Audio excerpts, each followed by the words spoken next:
St. Augustine record and my St. John's son. This is The Playbook, brought to you by the Sunset Grill, with your hosts Kevin Bassarat, Jonathan Bennett, and Justin Barney.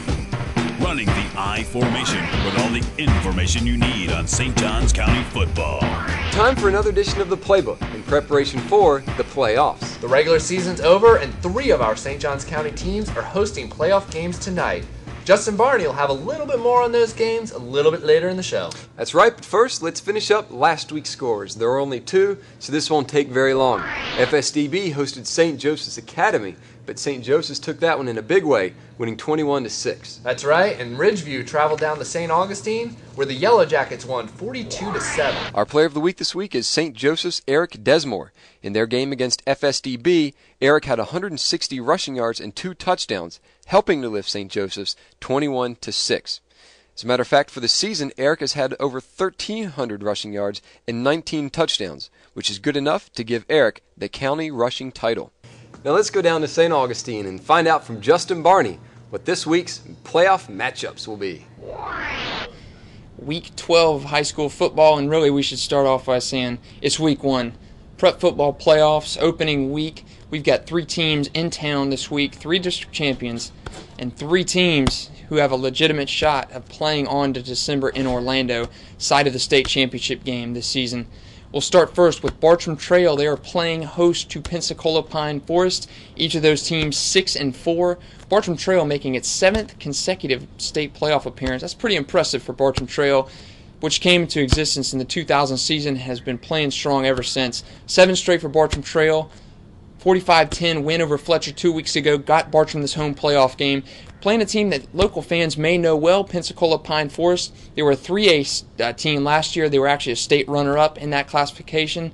They beat St. Augustine last year 26-21 in the third round of the state playoffs. So this team actually may be well known to county playoff fans. Down the road at Nice and Ponte Vedra Beach, the Panthers 9-1 coming off an off week last week, playing 8-2 Gainesville Eastside. Eastside's a little bit of hard luck this year. They've lost 2 games by a combined 12 points, but they have won 7 of 8 games entering this playoff game. Nice, this is their 3rd consecutive state playoff appearance under Coach Craig Howard.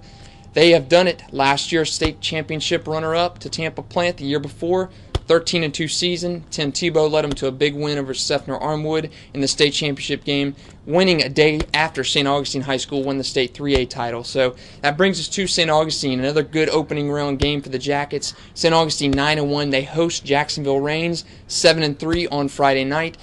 Very good battle of 2 defensive teams here. St. Augustine's, they've forced 19 turnovers this season, led by Rashard Hall, safety. 6 interceptions, 2 of those he's taken back for touchdowns.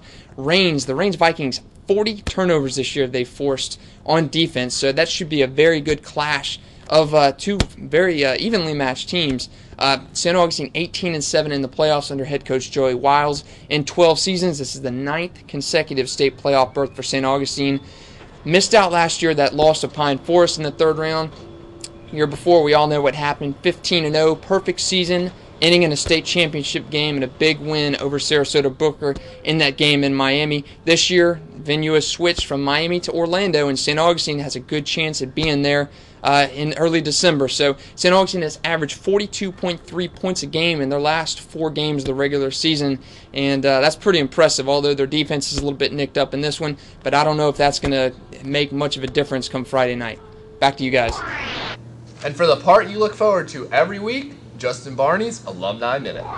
Prep football playoff time means we're getting to the end of the college football regular season, and that means Alumni Watch, another edition of checking in with guys who used to do it well in the county that are now doing it on the national stage. We'll start off by a guy who I've mentioned almost every week this season, Tim Tebow, maybe the best game in Florida college football history.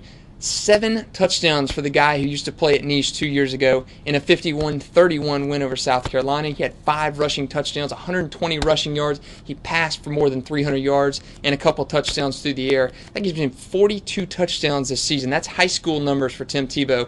And it's amazing. He is being mentioned in Heisman talk. He's being mentioned in NFL draft talk in a couple years. The guy is just lighting teams up. 7 touchdowns last week in that big win over South Carolina. And South Carolina had one of the top pass defenses in the nation. So Tim Tebow can do that against a team of that caliber. I mean, what's to stop him from doing it again in the NFL in a couple years? Brandon James, St. Augustine High School graduate. Big game again for the Florida Gators. Actually, a career game for him in terms of total offense. He had 10 rushes. Big game in the backfield for Brandon James. 49 yards, had 3 catches for 37 yards, and also had 2 kickoff returns for 47 yards. So the most production for Brandon James as a Florida Gator. He got those types of touches in high school. He's never got that type of touches in terms of backfield touches, catching passes, and returning kicks. So good to see Brandon James doing that at the college level as well. Switching gears, going to the NAIA, Bartram Trail graduate George Smith, running back, sets a school record for McKendree College in a 35-0 win over Iowa Westland. George Smith, 206 rushing yards and a school record 4 touchdowns in that game. He actually missed the school rushing record by a few yards. That's 213 yards, and he missed that one. But nonetheless, George Smith sets a school record with his 4 rushing touchdowns. George Smith doing it in the season finale for McKendree. And finally, Willie Cooper, a St. Augustine graduate, a dubious honor in a 48-0 loss for the Miami Hurricanes to Virginia last week. 48-0. That's one of the worst losses in Miami program history. But Willie Cooper, a safety for Miami, 8 tackles in that game. That was second on the team. We'll look forward to bringing you another edition of Alumni Watch next week. And with that, we wrap up another edition of the Playbook here at sjcfootball.com. Check out Jacksonville.com every Friday night for our live scoreboard. And on behalf of myself, Kevin Bassarab, that guy in St. Augustine, and Bill Bortsfield behind the camera, we'll see you next week on The Playbook.